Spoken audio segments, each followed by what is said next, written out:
2 minute में हो जाता है, 2 मिनट में होता है। तो बात का बतंगड़ इन लोगों ने बना दिया।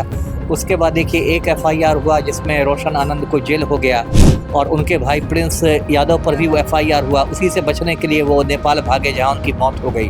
आए दिन दोनों के मतलब दो खेमों में लोग बट गए हैं, रोशन आनंद के साथ हैं, खान सर के साथ हैं। उसके बाद देखिए ये एक दुखद घटना 1-2 रोज पहले घट गई। नेपाल के विराटनगर के होटल से खबर आई कि प्रिंस यादव की मौत हो गई है। जो कि यहाँ ज़्यादातर लोग आपदा में अवसर खोजने लगते हैं। उनको लगता है कि भाई हम प्रिंस यादव के मुद्दे को उठाएंगे, हल्ला गुल्ला मचाएंगे तो एकदम बिहार में यदुवंशी हृदय सम्राट बन जाएंगे। क्रिमेशन हो गया, ये लोग पूरा अकल बेच ही चुके हैं। अंतिम संस्कार हो चुका है, प्रिंस यादव का दाह संस्कार हो गया है, तो अब पोस्टमार्टम किस चीज का करेंगे? वो बात बढ़ा दी। वही ना मैंने कहा, जो आपदा में अवसर वाले लोग होते हैं वो तुरंत कूद जाते हैं। उनका सबका अपना एजेंडा है। नफरती हिंदुओं का अपना एजेंडा है कि इसी बहाने एक मुसलमान को बदनाम कर दो।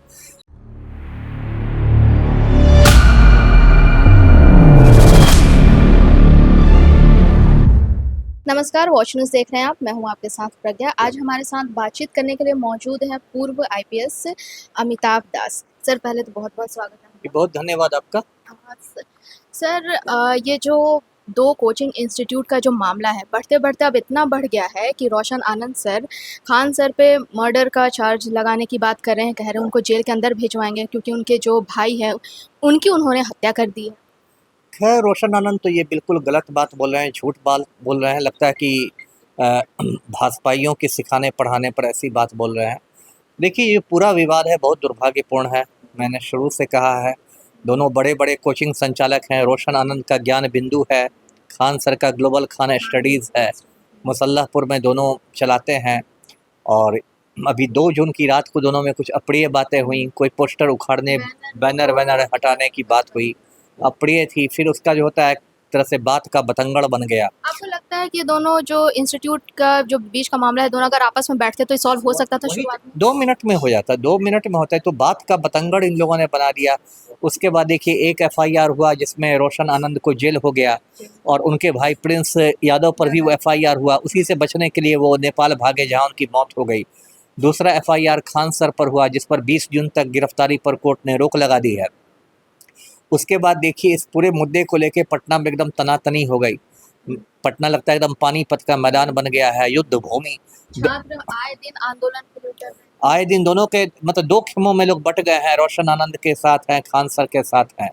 उसके बाद देखिए ये एक दुखद घटना 1-2 रोज पहले घट गई। नेपाल के विराटनगर के होटल से खबर आई कि प्रिंस यादव की मौत हो गई है, जो रोशन आनंद के छोटे भाई थे। फिर रोशन आनंद को उसी आधार पर जमानत भी मिल गई। लेकिन प्रिंस यादव की मौत में कहीं से हत्या की बात नहीं आ रही है ना। प्रिंस यादव की मौत में पोस्टमार्टम रिपोर्ट में भी ये बात आई है। विराटनगर पुलिस का भी कहना है कि कुछ बीमारियों से वो पहले से ग्रस्त थे। उनके दोस्तों का भी कहना था कि उनको एपिलेप्सी के दौरे पड़ते थे, मिर्गी के दौरे पड़ते थे, दवाएं लेते थे। तो ये बिल्कुल प्राकृतिक मौत है। अब देखिए दिक्कत क्या है हमारे समाज में। हमारा समाज इतना मतलब सड़ गया है कि यहाँ ज़्यादातर लोग आपदा में अवसर खोजने लगते हैं। किसी के है ना, किसी के साथ कोई आपदा होगी ना तो लोग उसमें अवसर ढूंढने लगते हैं।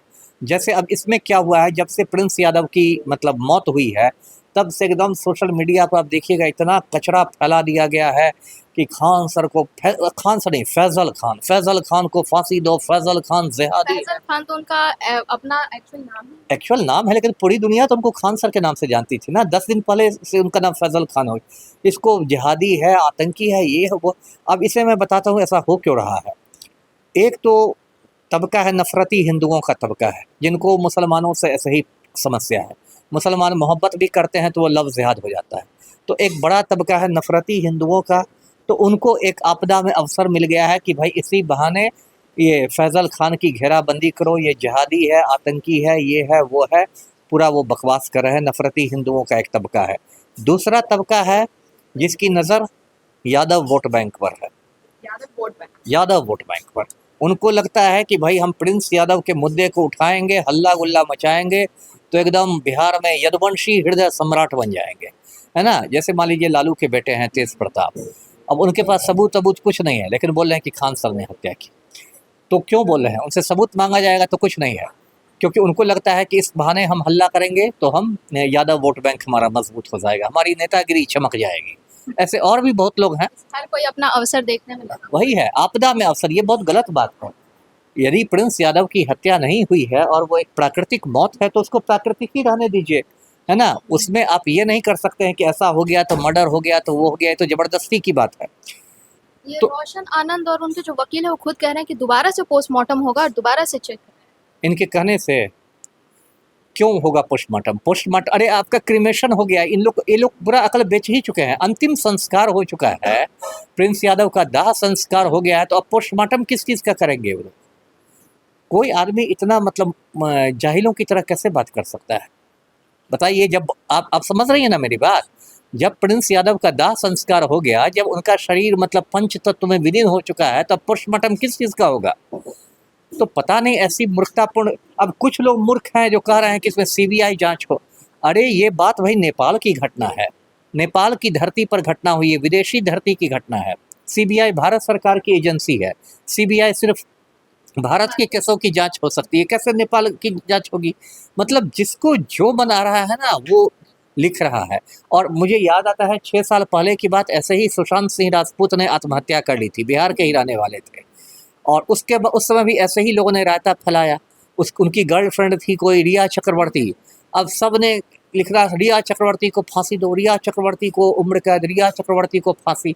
मैंने उस समय भी कहा था कि अरे भाई आत्महत्या का मामला है, उसमें से गर्लफ्रेंड क्या करेगी? और अंत वही हुआ, बम्बई पुलिस ने अपनी जांच रिपोर्ट दी कि वो ये डिप्रेशन के शिकार थे सुशांत सिंह राजपूत, इसलिए उन्होंने आत्महत्या कर ली, है ना। सीबीआई ने जांच रिपोर्ट दी कि वो अवसाद के शिकार थे, उन्होंने आत्महत्या की। रिया चक्रवर्ती का कुछ नहीं बिगड़ा। तो ये लोग जो बेवकूफ़ लोग हैं कि खान सर को फांसी दो, फैजल खान को फांसी पर लटका दो, प्रिंस यादव की हत्या हो गई। अरे हत्या का कोई सबूत ही नहीं है, ना पोस्टमार्टम में सबूत आया, किसी में नहीं, तो कहाँ से किसी को ये कर दिया जाएगा? लेकिन अब बात इतनी बढ़ गई है कि ऐसे अब आरोप वगैरह सब बात बढ़ा दी गई है, बात बढ़ा दी। वही ना मैंने कहा, जो आपदा में अवसर वाले लोग होते हैं वो तुरंत कूद जाते हैं, उनका सबका अपना एजेंडा है। नफरती हिंदुओं का अपना एजेंडा है कि इसी बहाने एक मुसलमान को बदनाम कर दो। जो जो ये हैं यादवों का वोट बैंक बनाने का अपना एजेंडा है कि इसी बहाने भाई मैं बन जाऊं कि एकदम यदुवंशी हृदय सम्राट ही बन जाऊं इस बार।